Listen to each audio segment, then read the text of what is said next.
In Haiti, there's a festival where people dance barefoot in cemeteries and pour rum for the dead. Love potions and sacred marriage rituals still exist. Some vow to spirits, not humans.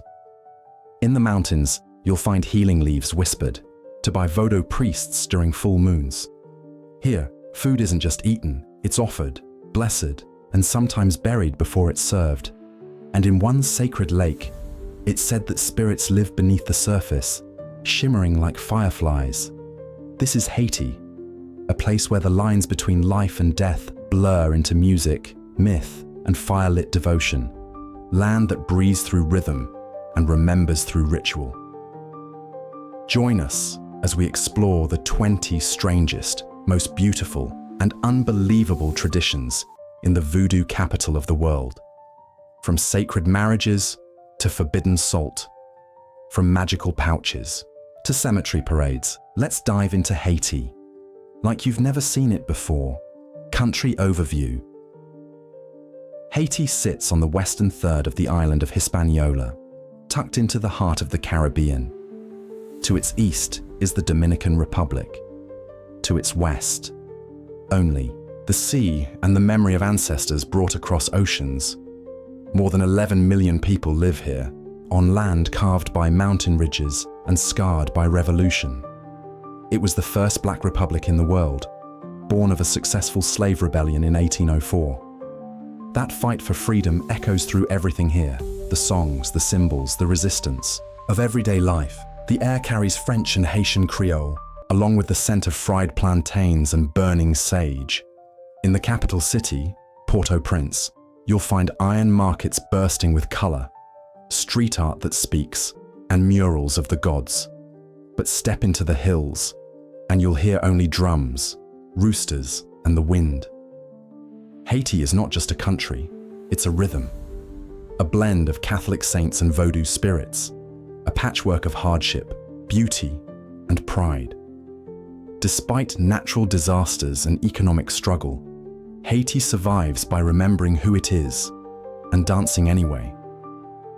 Here, life is spiritual. Even the soil remembers the ancestors, and the people carry magic in their bones. Dancing with the dead at Gris-gris festival in Haiti, the cemetery is not a place of fear. It's a party, especially on November 1st and 2nd. FactGlobe, the festival of the dead. Graves are cleaned, crosses repainted, candles lit. And then the real celebration begins. Voodoo practitioners wear purple and black. They dance with skull canes and smoke cigars. Rum is poured directly on tombs. Drums echo between crypts. Laughter bounces off stone. Offerings of black, coffee, peppers, and raw alcohol are left for Baron Samedi, the top-hatted guardian of the dead. He's part clown, part judge, part ancestor.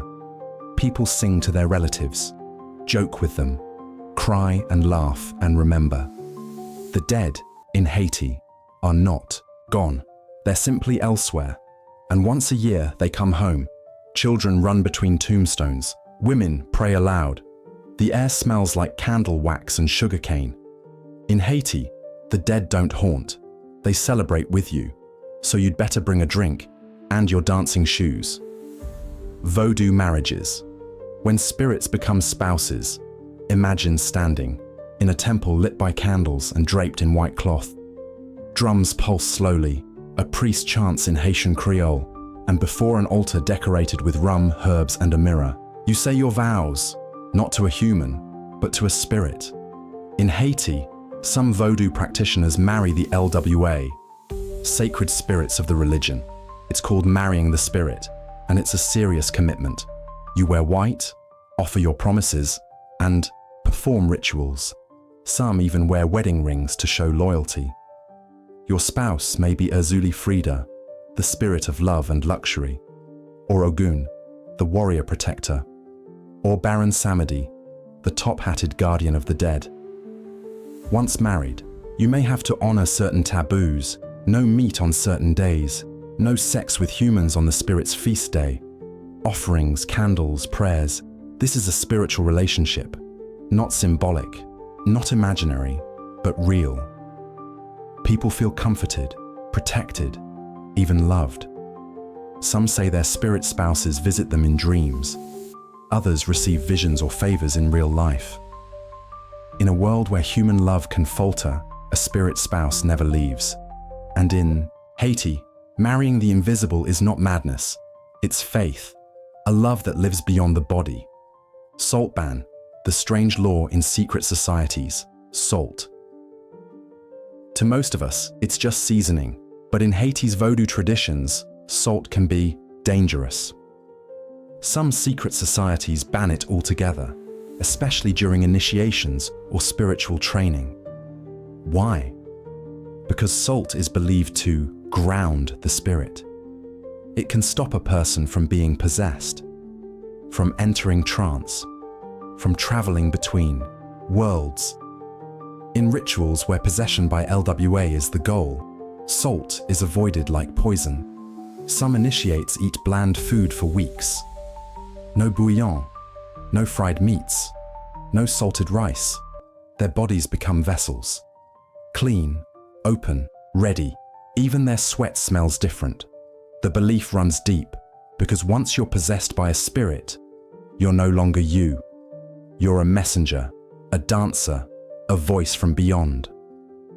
Salt brings you back too soon, too heavy, too human, and in some rare legends, giving salt to someone who's been turned into a zombie wakes them up. It restores their will, their soul.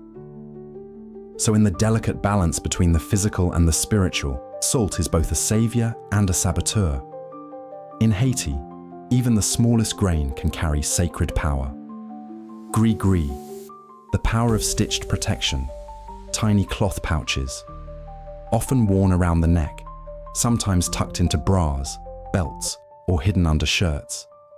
These are Gris-gris, amulets of power, protection, and personal magic. Each one is hand-sewn, filled with herbs, roots, ashes, bones, or even a prayer written on paper. They might be for luck, for love, for safety from evil, or for revenge. You don't buy them in shops, you get them from someone who knows, an ungan, a mambo, or an elder auntie who learned from her grandmother. Each pouch is personal. Some are stitched in silence, some during chanting, some only at night. The color of the cloth matters. The ingredients matter. Even the knots in the string matter. A red gris-gris might attract a lover, a black one might guard against jealousy. You don't show it to others, you don't let it get wet, and if it starts to feel hot, heavy, or strange, you take it to be cleansed. These aren't toys, they're spiritual technology. And in Haiti, a stitched pouch can carry more power than $100 bill, because when the world feels unsafe, some wear armor made of thread, hope, and whispered prayers. Sunday soup, the revolutionary taste of freedom. And a Sunday morning in Haiti, the scent of cinnamon, cloves, and slow-simmered beef drifts through the air like a hymn. But this is no ordinary dish. It's soup jumu, and every spoonful tells a story of resistance. During slavery, this squash-based soup was a delicacy reserved only for French colonists. Enslaved Haitians, though they grew and cooked the ingredients, were forbidden to taste it. But in 1804, after winning the first successful slave revolution in the world, Haitians reclaimed this meal. On the first day of independence, they made soup jumu in every home, not just to nourish the body, but to feed the soul of a free nation. Today, Haitians still gather every New Year's Day with big pots bubbling and voices laughing. Children sip it with pride. Elders stir it with memory. It's not just a dish, it's a declaration in a bowl. We were once denied this. Now, we feast. What dish in your country tells a story of freedom? Love in Port-au-Prince. Romance behind closed doors. Love in Haiti is quiet, private. A dance of eyes before it's ever a touch of hands. In the bustling streets of Port-au-Prince, romance blooms behind iron gates and pastel-colored walls. Here, courtship is slow, built not on dating apps or flashy dates, but on whispered admiration, handwritten notes, and trust carefully earned. Family matters deeply. Before love can be declared, it must be introduced. A partner is not just a choice, it's a bond between families, and respect is the foundation. Some couples exchange little gifts, a mango, a bottle of perfume, a poem. Others stroll through Jacmel's art markets or share fried plantains under moonlight. Passion lives in glances. Commitment is sealed in presence. And heartbreak, when it comes, is held with grace. In a world obsessed with speed, Haitian romance moves to the rhythm of the drum. Deliberate, heartfelt, and full of rhythm. What does romance look like in your culture? Zombification. Between myth and medicine. In the misty mountains of northern Haiti, stories still echo of the zombie, souls said to be trapped between life and death. You might hear of a man who vanished, pronounced dead, only to return years later, blank-eyed and wordless. Locals whisper, he was made into a zombie. But this isn't Hollywood horror. In Haiti, zombification straddles the line between belief and biology. Some Voodoo traditions speak of sorcerers who use powders, crafted from toxic pufferfish, datura, and other plants, to mimic death. The body slows, the heartbeat dims, the victim appears dead, buried alive, some say, then later retrieved to serve the one who cast the spell. Whether myth, pharmacology, or metaphor, it reflects something deeper. A cultural reckoning with autonomy, loss, and power. The fear of being taken, controlled, forgotten. Western science debates its truth. Haitians, meanwhile, know that sometimes a story holds power whether or not it's provable. Would you want to believe zombies exist if they already walk among us? 8. The Crossroads, where spirits are invoked at a lonely fork in a Haitian dirt road. Under moonlight and rustling leaves, a ritual begins.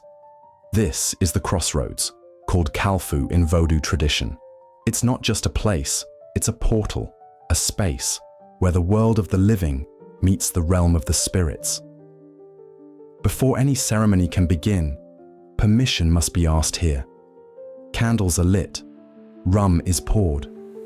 Sometimes, a vive, a sacred symbol, is drawn into the earth with flour. Here, practitioners call upon the LWA, spiritual intermediaries between God and the people. Some bring guidance, others bring protection, a few bring chaos. The Crossroads is a sacred neutral zone. It asks for respect. It offers no promises. In Haitian Voodoo, direction matters, timing matters, intention matters.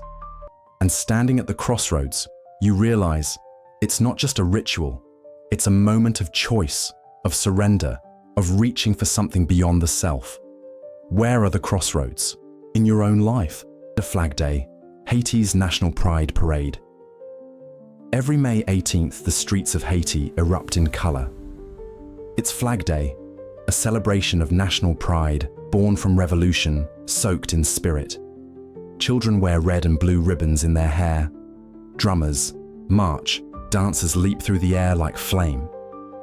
The Haitian flag was first sewn in 1803 by Catherine Flon, a seamstress and patriot. Legend says she ripped out the white stripe of the French flag, symbolizing the colonizer, and stitched together red for the black people and blue for the mixed-race people, united under one destiny. Today, towns from Cap Haitien to Les Cayes host parades, concerts, and poetry readings. Schools hold competitions. Churches sing for liberation. Elders remind the young, this flag was earned in blood. It's not just a flag, it's a living banner of survival. In a country often misunderstood by the world, Flag Day is a roar of self-definition. What does your country's flag mean to you? Bonfires of the Loanite falls in rural Haiti, and a flame dances into life. It begins with a spark, then a blaze.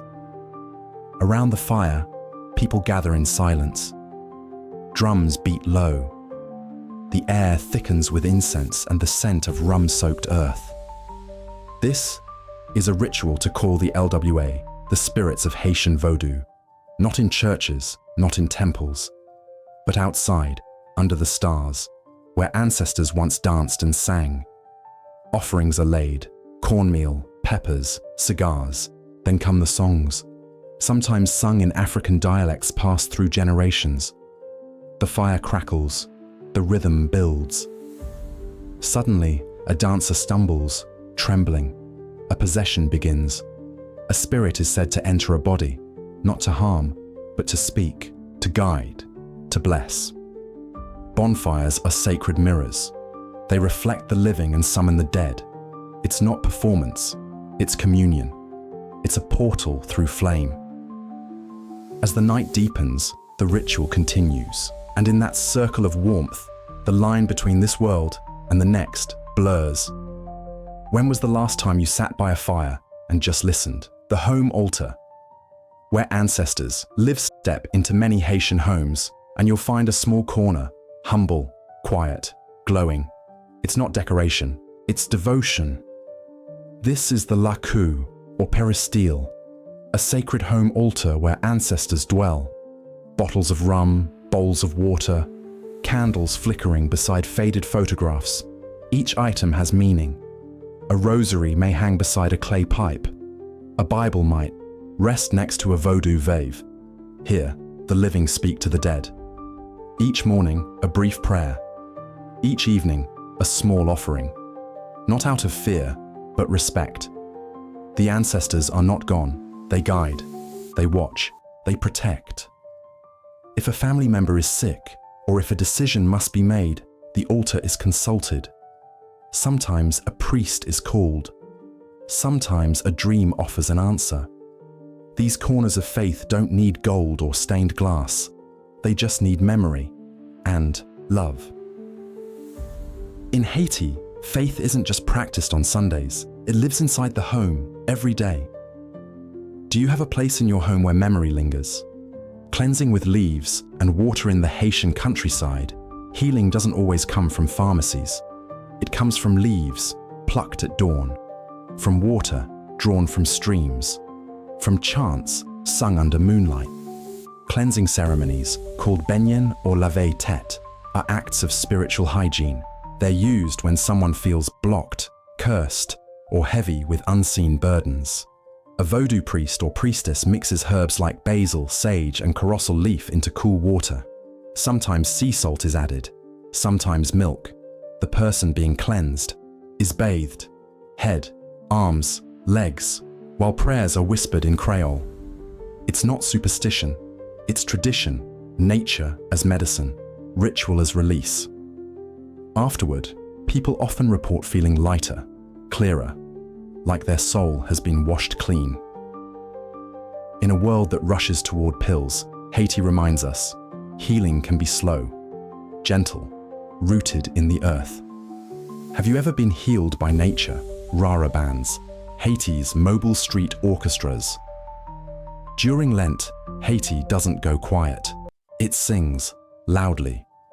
In the weeks leading to Easter, Rara bands fill the streets. These are not ordinary parades. They are rolling rituals, equal parts celebration and protest. With bamboo trumpets, conch shells, maracas, and drums slung over shoulders, musicians march through towns and villages. Some wear colorful costumes, others wear spirits on their backs. The lyrics? Sometimes religious hymns, sometimes biting satire, always rhythmic, always bold. Rara began as a way for enslaved Haitians to practice religion and resist oppression, disguising rebellion as celebration. Today, it's still both party and prayer. At night, bonfires blaze. Rara bands wind through sugarcane fields or city alleys, gathering followers like a wave of joy and defiance. The music rises, raw and ancient. Children dance barefoot. Elders nod to the beat. The spirit moves everyone.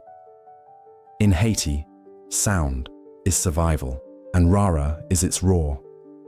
What's the loudest celebration in your culture? Madan Sara, The women who moved the nation. Before the sun rises, she is already walking, basket balanced on her head, baby tied to her back, courage packed in her chest. She is a Madan Sara, one of the women who run Haiti's informal economy. Madan Sara are traders, carriers, negotiators. They buy tomatoes in the countryside and sell them in the city. They haggle with farmers, dodge corrupt police, fight for space at the market, all to keep food on tables and dreams alive. They don't have contracts, or health insurance, or safety nets. What they have is grit. In a nation where institutions often fail, the Madan Sara rise. They don't just sell, they build bridges between Haiti's rural heart and its urban pulse. At night, she returns home, feet swollen, coins counted, another day survived. The Madan Sara aren't just workers, they're the spine of a nation. Quiet heroes in flip-flops and floral skirts. Who are the women keeping your country running? Feeding the spirits, sacrificial feasts. Before the first bite touches a human tongue, the spirits eat. In Haitian Voodoo, no meal is shared without first feeding the invisible guests. During ceremonies, animals are cooked, drinks poured, and elaborate. Dishes prepared, not for the living, but for the LWA. Rice and beans, fried plantains, goat meat, spiced and slow roasted. Glasses of clarin, the potent local rum, are left untouched. Not out of waste, but reverence. A plate is placed at the foot of an altar. A cup is tipped at a crossroads. The food may be sprinkled with pepper, marked with ash, or wrapped in banana leaves. Each gesture speaks to a spirit's preference. Feeding the spirits ensures favor, balance, and guidance. To neglect this is to invite misfortune. Even outside ritual, many Haitians place a sliver of food aside at dinner. Quiet, respectful, remembering the unseen. In Haiti, meals are more than nourishment. They're communion. Do you ever set a place for memory at your table? The role of chickens in sacred rituals in Haitian Voodoo. The chicken is more than food. It's a messenger, a sacrifice, a bridge between life and spirit. White chickens are offered to Rara spirits, gentler, ancestral forces. Black chickens are given to the petro spirits, hotter, more aggressive. The choice of color, age, and even the way it is held or released holds deep meaning. The moment of sacrifice is solemn. The animal's life is honored. Its blood carries the prayers. Its body returns to the earth, or in some ceremonies, is cooked and shared among participants. This isn't cruelty, it's continuity. A dialogue as old as time, practiced across Africa, Asia, and the Americas. Chickens are also used for divination, their movements interpreted, their calls believed to signal omens. In the marketplace, a Voodoo priest might select one carefully, whispering a chant under his breath. To the untrained eye, it's just poultry. To the initiated, it's sacred. What everyday animal in your culture carries meaning beyond meat? The market as theatre in Haiti. The market is a stage, and every vendor is a performer. Colorful umbrellas bloom like wildflowers. Stalls overflow with mangoes, handmade soap, piles of clothes, and bottles of herbal tonics in recycled rum bottles. But listen closely. It's the soundtrack that steals the scene. Vendors call out their prices in song. Gossip flows faster than money. A woman selling garlic might also offer a charm for luck, slipped into your hand with a wink. Markets like Iron Market in Port-au-Prince are more than economic centers. They're spiritual crossroads. Some sell ingredients for Voodoo ceremonies, special leaves, sacred chalk, even handmade vive rugs. Others simply trade news and stories, laughter and flirtation. A deal is a dance, a haggle is a ritual. Children chase chickens between stalls. Elder women swap remedies as they weigh produce. A preacher might shout next to a drummer in trance. In Haiti, the market is life, chaotic, magical, alive. What's the liveliest place in your neighborhood? 18. Lake Azuei. The spirit-soaked waters. Just east of Port-au-Prince lies Lake Azuei, Haiti's largest lake. Still, salty, and utterly haunted. To some, it's a place of beauty. Flamingos feeding at sunrise, fishermen rowing between horizons. But to locals, Azuei holds spirits. Legends say souls lost at sea drift here, that at certain hours, whispers can be heard from beneath the water. That if you bathe alone, something might follow you home. The lake has flooded in recent years, swallowing roads, homes, and crops. Some say it's climate change. Others say it's the spirits reclaiming space. Voodoo practitioners sometimes perform ceremonies on its shores. Offerings are floated on calabash bowls. Prayers are whispered to La Sirène, the water goddess. Fishermen pour a splash of rum before each trip, an offering for safe passage. Even the silence here feels loud. Azuei is not just a body of water, it's a mirror, reflecting both sky and spirit. Where in your land do nature and myth collide? Haiti is more than its headlines. It's music in the wind, fire under the stars, and history in every bowl of soup. A land where faith and flesh meet at the crossroads, where spirits ride the living, where marketplaces sing and cemeteries celebrate. From the Madan Sara carrying economies on their heads, to the Rara bands rattling through alleyways, to sacred chickens, haunted lakes, and home altars glowing in the dark. This is Haiti, layered, lyrical, alive. Its beauty is not polished, it's raw, bold, woven with struggle and joy.